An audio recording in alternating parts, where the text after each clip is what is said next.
Boa noite, meu nome é John Leno. Vou falar um pouco sobre a filogenia da classe Insecta, bem como das técnicas de coleta e preservação dos insetos. Essa apresentação está sendo feita para a aquisição da terceira nota da disciplina de sistemática animal. Bom, vou iniciar falando um pouco sobre a filogenia, né, a classificação de insectos, uma breve apresentação, um resumo, né. De acordo com a origem, né, das espécies atuais, em síntese, os insetos eles podem ser divididos, né, de modo geral, em apterigota, né, e pterigota. Aí dentro de apterigota a gente tem os arqueognatos e o Stisanura, que são os insetos mais primitivos. E a gente tem também os pterigotas, que são insetos. Aí esses insetos eles podem ser alados, né, com asas, ou secundariamente ápteros, ou seja, insetos sem asas. Dentro desse grupo de pterigotas a gente tem os paleopteras, né, e como característica principal eles não dobram as asas sobre o corpo, né, devido a uma articulação, né, que é feita por placas axilares, que são fundidas. Como exemplo de paleoptera a gente tem os odonato, o efemeroptero e os neópteros, né, que já dobram as asas sobre o corpo, né, com articulação por esqueletos móveis na base das asas, que vai permitir que essas asas eles consigam bater essas asas e consigam ter uma mobilidade maior. Todas essas outras ordens de insetos alados, né, seja com asas, eles fazem parte da divisão Neoptera. Aí dentro dessa divisão a gente tem os Exopterigota, né, que apresentam metamorfose incompleta ou hemimetabolia, e tem os Endopterigota, que apresentam metamorfose completa ou holometabolia. Algumas considerações sobre a evolução, né, com base nos dados de sequenciação do genoma, estima-se que os insetos tenham surgido na Terra há cerca de 480 milhões de anos, no período do Ordoviciano. Eles evoluíram a partir de um grupo de crustáceos, né, os trilobites. Já a teoria diz que eles surgiram, né, a partir dos trilobites e a partir de um outro grupo chamado Rimipedia. Esse grupo Rimipedia ele teria sido, de acordo com algumas teorias, ele teria sido um inseto primitivo. Aí eles foram os primeiros animais a desenvolver o voo, né, cerca de 400 milhões de anos antes do Devoniano. Esse desenvolvimento do voo, né, está relacionado ao desenvolvimento das asas, possibilitou aos animais uma melhor exploração do ambiente, né, maior aquisição também de recursos e também uma maior capacidade de fugir dos predadores, o que consequentemente fez com que eles conseguissem ter uma radiação bem completa. Aí os pterigotas, que são insetos com asas, passaram por uma grande radiação, né, no Carbonífero, enquanto os endopterigotas, né, que são insetos que possuem a metamorfose completa, foram submetidos a uma outra radiação maior no Permiano, né, de 299 milhões a 252 milhões de anos. Falando um pouquinho sobre a classificação deles, dentro da Indexápoda, né, que é o subfilo, a classe Intugnata é apresentada como o grupo irmão da classe Insecta. No caso, essa classe Intugnata, como a gente vai ver daqui a pouco no cladograma, essa classe Intugnata eles são desprovidos de asas, enquanto a classe Insecta já possui os seus principais representantes já providos com asas. Mas algumas pesquisas, né, indicam que as peças locais Intugnatas podem ter evoluído diversas vezes, né, e que alguns Intugnatos podem estar mais próximos dos insetos do que dos demais Intugnatos. Aí é provável que o ancestral dos insetos tivesse uma cabeça e um tronco formado por muitos somitos semelhantes, e a maioria de todos eles apresentavam membros. Falando um pouquinho da evolução do voo, tem evidências baseadas em mandíbulas de fósseis de insetos que sugerem que os insetos alados existiam há cerca de 400 milhões de anos. Uma hipótese é que elas se desenvolveram a partir de expansões torácicas laterais, que eram úteis para aplanar. Além dessa hipótese das expansões torácicas, existe uma outra hipótese alternativa, né, que os insetos voadores ancestrais eles derivaram de insetos aquáticos ou com juvenis aquáticos dotados de brânquias externas e tórax. A gente tem um cladograma, né, mostrando a filogenia atual, filogenia simplificada atual da classe Secta, né, do subfilo Exalta, que a gente vai ter os entognatos, né? A gente vai ter aqui os entognatos e a classe Insecta. Uma das principais diferenças entre os entognatos e a classe Insecta é que os entognatos eles vão ser desprovidos, totalmente desprovidos de asas, em sua grande maioria das espécies, enquanto a gente já tem aqui na classe Insecta, além de um corpo mais complexo, a gente tem somídeos, tem as asas, né? E aí você também vai ter alguns insetos com peças bucais voltadas para fora. Como a gente tem aqui esse inseto aqui, ele possui as peças bucais mastigadoras. Aí, no caso, essa classe Insecta, elas possuem as seguintes infraclasses, né? Que tem a Paleóptera e os Neópteros. Né? Desde aqui os Neópteros, a gente tem aqui os holometábolos, possuem metamorfose completa, né? Representado aqui pelas borboletas. Aí, falando um pouco das características, a gente tem aqui algumas características, né, que a gente vai verificando, e de acordo com que foram surgindo as características, foram surgindo novos taxos, né, até a gente chegar nesses taxons terminais. A gente teve como principais características iniciais a perda da segunda antena, né, e aí essa característica aqui ela é importante para a questão da diferença entre os crustáceos, né, e os insetos primitivos. É porque os crustáceos eles possuem 2 pares de antenas, enquanto os insetos vão ter somente um par de antena. A gente tem aqui as mandíbulas inteiras, né, ou seja, aquisição de mandíbulas, peças bucais, maxilas, túbulo de Malpighi, sistema traqueal único, desenvolvimento direto e as 6 pernas, os famosos 3 pares de patas. Aqui houve esse processo aqui de cladogênese, né? E aqui a gente tem aqui o surgimento aqui dos entognatos, com peças bucais entognatas, ou seja, peças bucais voltadas para dentro. E temos aqui as peças bucais ectognatas, ou seja, peças bucais externalizadas. Dentro dessas peças bucais externalizadas, a gente tem o surgimento já das asas aqui, nesse grupo, os pterigotas, e o surgimento e desenvolvimento hemimetábulo, ou seja, com metamorfose completa. E aqui a gente tem lábio prensil no estágio larval e mandíbulas grandes. E aqui a gente tem, no caso aqui, a gente tem os entognatos, né, que não faz parte aqui não é objetivo de estudo aqui dessa apresentação.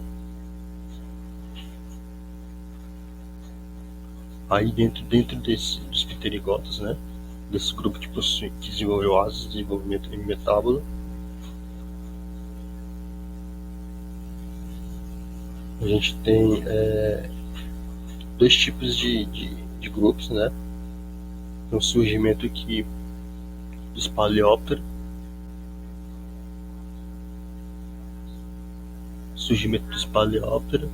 e surgimento dos Neópteros, né? Os Paleópteros, as principais características dos Paleópteros, né, vão ser as mandíbulas, né, grandes, lábio prensil no estágio larval, peças bucais vestigiais dos adultos.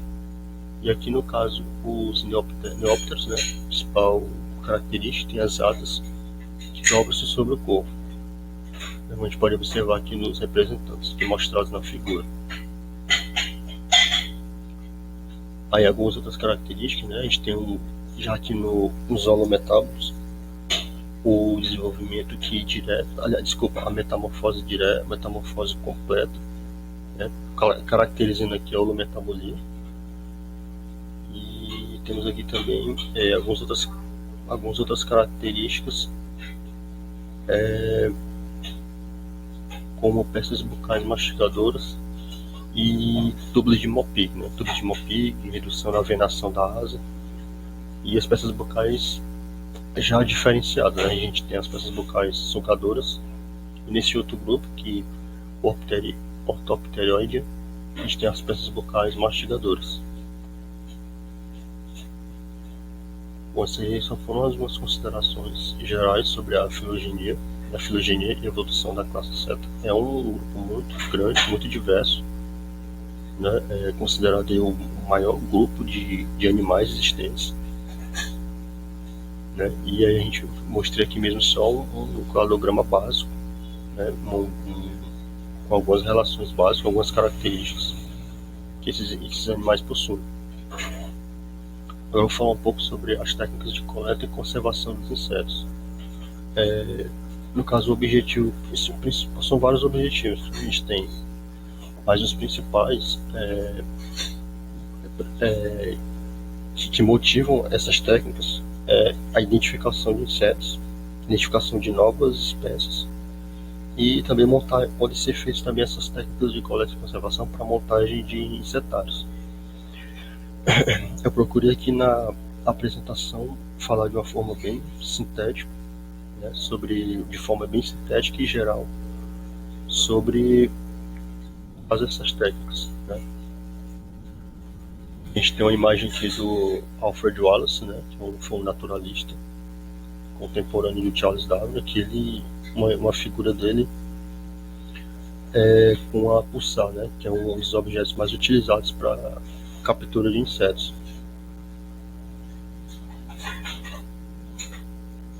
Aí algumas considerações gerais sobre as coletas de insetos. No caso, ela pode ser feita de vegetação rasteira, arbustiva, né, em arbustos ou arbóreos, sobre a superfície da vegetação, né, ou em seu interior, em flores, frutos, ou seja, em qualquer lugar onde a gente possa achar insetos, né, em criação de animais domésticos, em material orgânico, em decomposição, iluminação pública, etc., na água, etc. Aí deve-se evitar a coleta de insetos em áreas de preservação, né, por motivos óbvios, né, se a área está sendo preservada, né, então ela não pode ser mexida, né, assim, para questão de aquisição de insetos, né, de espécies. Aí, de acordo com Almeida e colaboradores, o impacto sobre as populações é irrelevante, né, isso porque por conta da quantidade enorme de espécimes que existem por espécie de insetos, né? E se você não tiver na área de preservação, de acordo com o Almeida, você pode pegar a quantidade de insetos que forem possíveis, né? Contanto que você obedeça todas as regras, né, de captura, de desativação do organismo, certo? No caso, os insetos devem estar em perfeitas condições, ou seja, para que eles realmente sirva para o propósito, que seja de estudo, de exposição, ele deve estar com todas as suas características intactas, né? Com exceção de alguns insetos que vão precisar ser eviscerados, mas ele deve estar com 6 pares de patas, deve estar com o corpo todo bem alinhado, né, em condições perfeitas, deve estar com os 2 pares de antenas, os olhos, com as peças bucais inteiras, para que seja estudado. Deve-se evitar a coleta de insetos, né, diretamente com as mãos. Não pode ser feito diretamente com as mãos. Por quê? Porque alguns insetos podem tanto lhe morder, né, como eles podem também ter. Eles podem também, no caso, ter, como é o caso da formiga, Odontomacos, que elas possuem diversas glândulas no corpo dela, né, que liberam uma substância, sempre que essa substância toca na pele da pessoa, ela pode causar queimação, né? Dentro dos insetos, como algumas formigas, insetos que lançam substâncias pela boca, etc. A gente tem aqui o primeiro passo desse processo, a coleta, né? Aí a coleta é basicamente o próprio ato de adquirir os insetos, né? E essa coleta ela pode ser ativa ou passiva. A coleta ativa ela é quando o pesquisador ou a pessoa que está ali em busca, o estudante, ele vai atrás do inseto, né? Ele vai a campo. Ele pode usar alguns materiais para isso. Os principais materiais que são utilizados para coleta ativa é a rede entomológica ou apulsar, que é aqui representada por essas imagens, né? Que você pega o inseto, ele chega aqui dentro. Normalmente essa pulsela, depois que você captura os insetos, ele fica aqui embaixo. Você pode prender essa parte do meio aqui. E aí você consegue fazer a coleta dos insetos. Aqui é a mesma imagem lá do início da apresentação. Tem aqui o Alfred Wallace, né, fazendo aqui a coleta de borboletas. Aí a gente tem a coleta passiva, que é quando são feitos, são utilizadas estratégias, né, feito armadilhas para a captura desses insetos. A gente tem diversos tipos, né? Procurei aqui colocar alguns dos mais conhecidos, como as armadilhas luminosas, adesivas, bandeja de água com cores atrativas, né, para os insetos. Muitos insetos eles se atraem com cores, aspirador, feromônio, armadilha de Malaís e frasco caça-mosca. Aqui alguns, né? A armadilha de Malaís, que é feito para o inseto, ele entra por uma extremidade, né? Normalmente a extremidade menor, ele sobe e é capturado na outra extremidade. Lá ele fica preso, né? Aqui a gente tem a armadilha caça-mosca, que ela já está aqui esquematizada. Quando você coloca, você tem aqui a garrafa PET. A garrafa ela vai ter uma abertura, uma abertura, né? Aí, primeiramente a garrafa tem uma solução dentro, solução atrativa. O inseto ele entra, fica na solução e aí lá ele fica conservado. A gente tem aqui também uma imagem do aspirador. Esse aspirador é um aspirador manual, né? Que você utiliza, você coloca a boca aqui, suga o ar, e aí conforme o ar vai sendo sugado, o inseto também é sugado do outro lado, ele fica preso. E aqui essa aqui ela tá bem ilustrativa, que é a armadilha adesiva, né? Basicamente você compra em lojas especializadas, né? Em lojas de agricultura. Você coloca perto de uma árvore, próximo a um local que você tenha uma grande quantidade de insetos, e aí você coloca, e aí aqui tem uma membrana adesiva nesse papel, e aí os insetos vão entrando, vão chegando e vão sendo grudados. A outra que a gente tem é o feromônio, né? Que basicamente é você utilizar feromônios artificiais, né? São feitos a partir de feromônios naturais. Esse feromônio você coloca em alguns lugares, faz a armadilha, coloca e joga, e o inseto chega, né, atraído por esse feromônio, e lá ele fica capturado. Bom, o segundo passo é a desativação do organismo, né? Aí a gente tem que também algumas considerações, algumas regras que são utilizadas para poder fazer com que esse organismo morra, né? Ela é feita principalmente em um frasco denominado câmara mortífera ou frasco mortífero. Para alguns insetos menores, são utilizadas algumas substâncias, né? Como gases e substâncias tóxicas, como acetato de etilo, cianureto e cloroformo. Álcool 70 também é utilizado, né, para algumas espécies de formigas. Você pode colocar o álcool no algodão, né, um pouquinho de álcool no algodão, toca na formiga, por exemplo, e ela morta. Você tem a água quente, que é utilizada principalmente para lagartas, né? Você quer fazer o estudo de lagartas.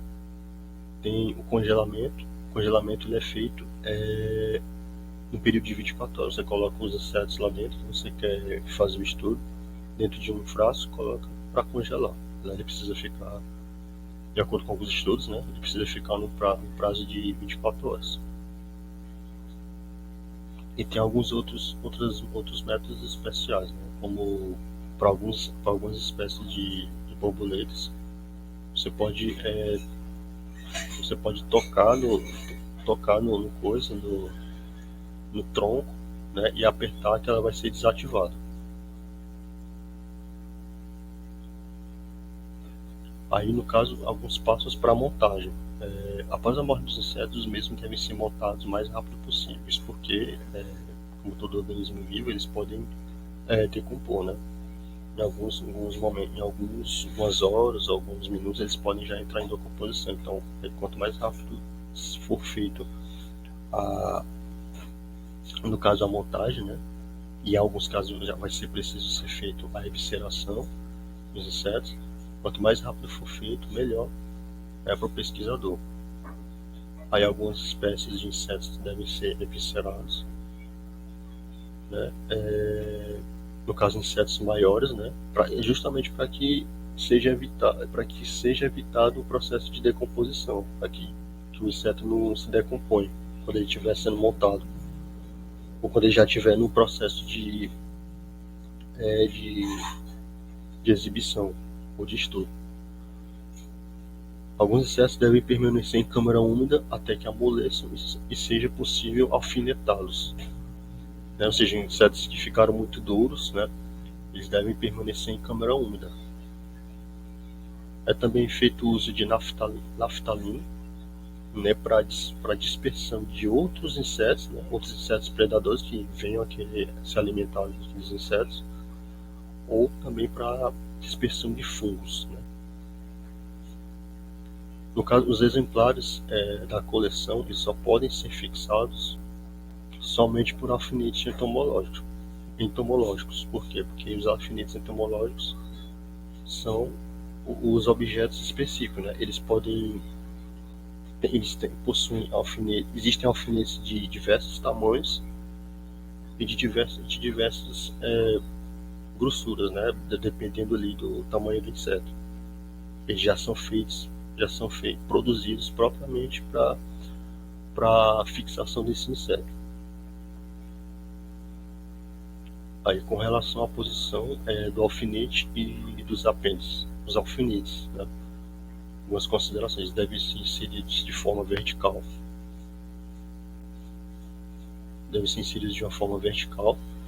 num ângulo de 90 graus.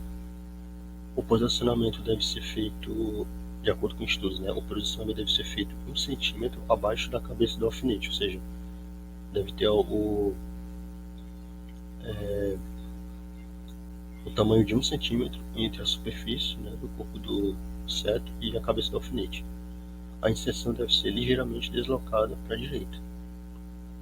Né? Por quê? Porque como os insetos eles possuem simetria bilateral, a tendência é que a parte esquerda do inseto ela fique intacta. Né? É necessário que pelo menos uma das partes dessa simetria bilateral fique intacta. Aí aqui algumas imagens com relação à inserção do alfinete. A gente tem aqui o alfinete que foi inserido no inseto. Você tem aqui mais ou menos aqui 1 centímetro da cabeça do alfinete até a superfície do corpo do inseto. E aqui algumas partes são consideradas incorretas, né? O inseto aqui em horizontal, aqui o inseto muito em cima, né?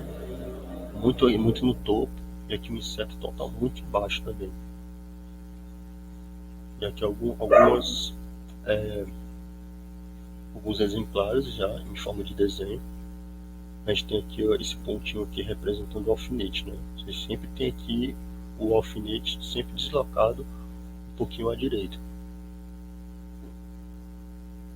Aqui alguns representantes, Lepidopteros, Hymenopteros, né? Ortóptero, Coleóptero, Dípteros, Zneópteros, Hemíptero e Odonato.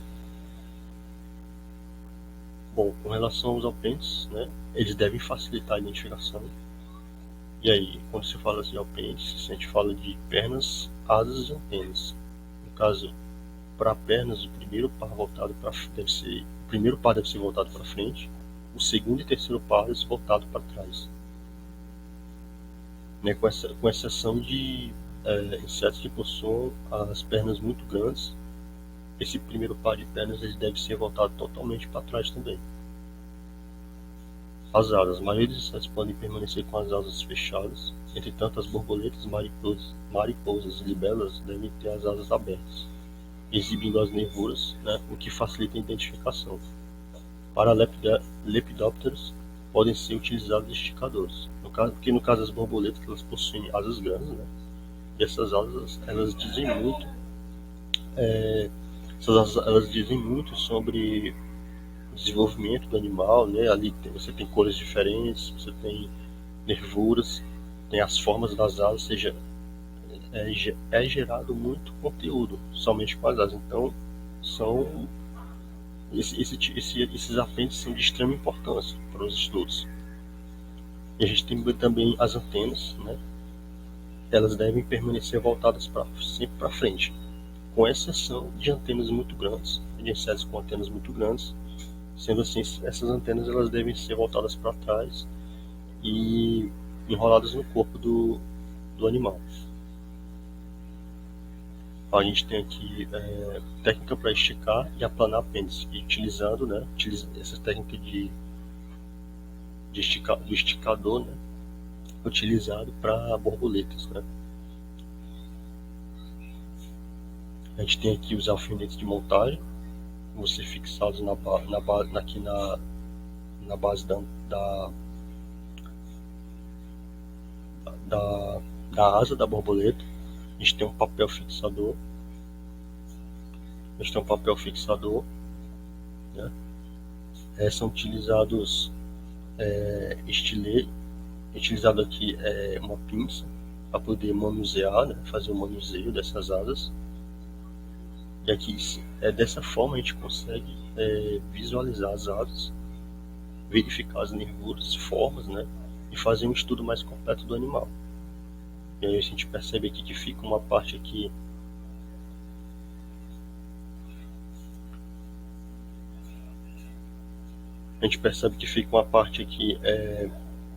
mais funda, né? Que é onde o inseto ele vai ficar inserido, ele vai ficar assim meio que quase que submerso. Então, tem aqui é feito de espuma de polietileno, né? E tem aqui uma base. A base, espuma. Aqui é o papel de fixação, que vai ser colocado por cima da asa. E os alfinetes de montagem.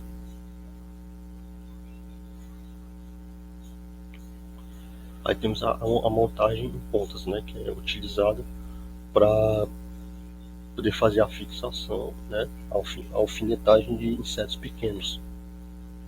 A gente observa que é utilizado um pedaço de cartolina, né? Um pedacinho de cartolina. Essa cartolina é fixado aqui o prego, no caso o alfinete, né? E o inseto pequenininho ele fica na base. Mas é mesmo para insetos pequenos, para evitar que você coloque aqui o alfinete e aí o inseto ele seja perdido, no caso, o espécime. É por isso que é utilizado. A gente for observar aqui o tamanho do alfinete, né, o tamanho do inseto, certamente se ele fosse perfurado nem ia dar para colocar na parte direita aqui.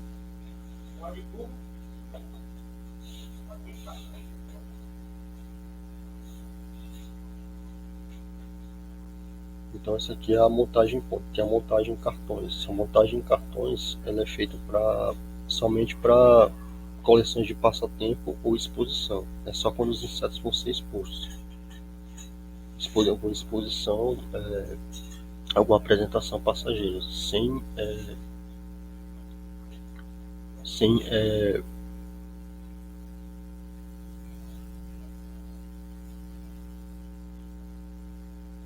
objetivo, né? Sem objetivo de identificação. Aí, uma das partes finais vai ser a curadoria, que vai ser a identificação do inseto, né? Para que o espécime tenha algum valor, né? O mesmo deve ser etiquetado com as seguintes informações: tem o local, deve ter ser colocado o local onde foi feita a coleta, as coordenadas, né? A altitude do local, a data que foi feita a coleta, a identificação do coletor, o nome do pesquisador, e o método de coleta e os materiais que foram utilizados. No caso, a identificação ela constitui uma das partes mais importantes do trabalho, né, pois se trata de um dos objetivos principais de todo o processo, né, que é quando o pesquisador vai identificar. Né. Aí essa identificação ele vai ter que levar em consideração diversos fatores. Né, além já da curadoria, ele vai ter que colocar na folha de papel todas as características do inseto que foi capturado. Forma das asas, a quantidade de asas, né? Se é animal com um par de asas ou dois pares de asas, né? Forma das pernas, tamanho do inseto, os olhos, a forma dos olhos, né? Como é que a asa se modifica, enfim, são diversos características que você tem que ser colocadas para que seja feita a identificação. E essa identificação, logo após a identificação, vai ter que ser feito também no caso, a parte da identificação é de suma importância para que seja colocado na chave taxonômica, né, que é a chave dicotômica, que é utilizada hoje em dia.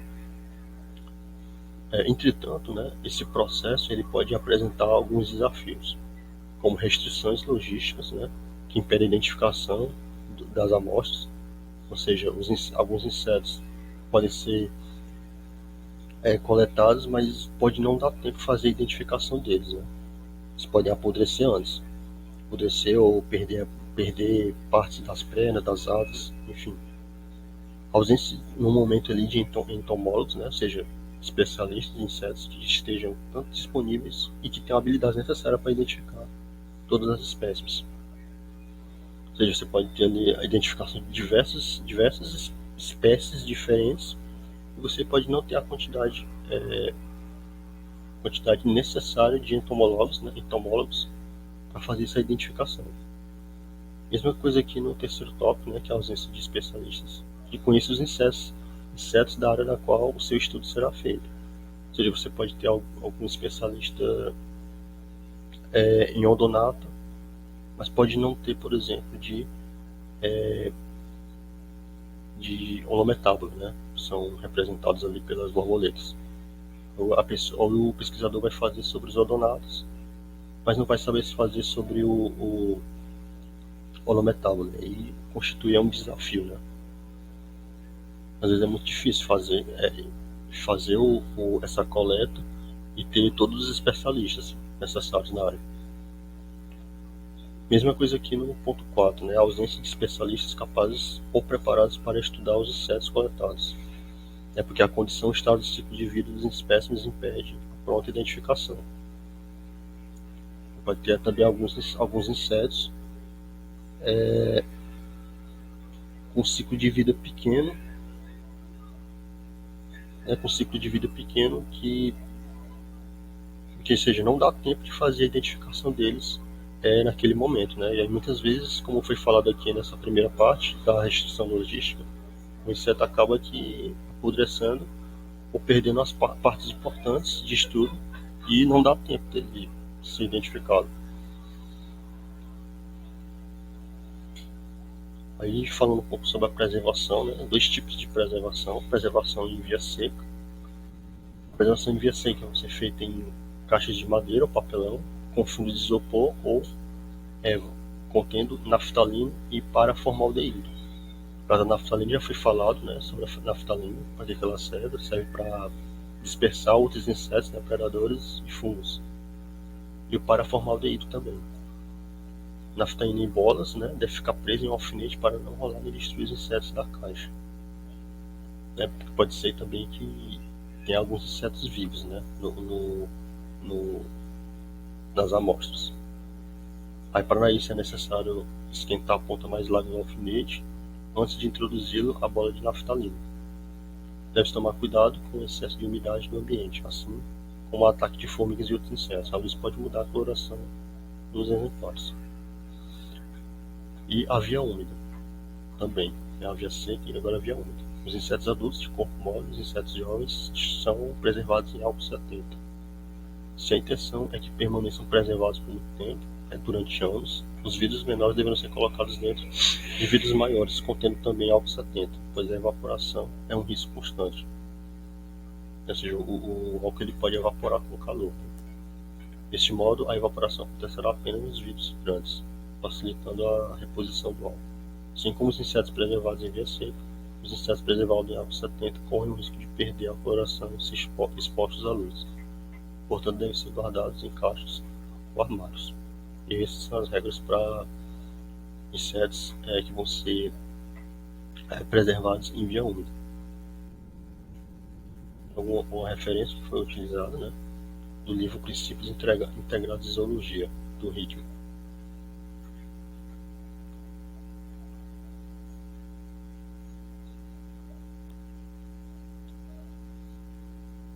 Espero que todos tenham entendido. Uma boa noite.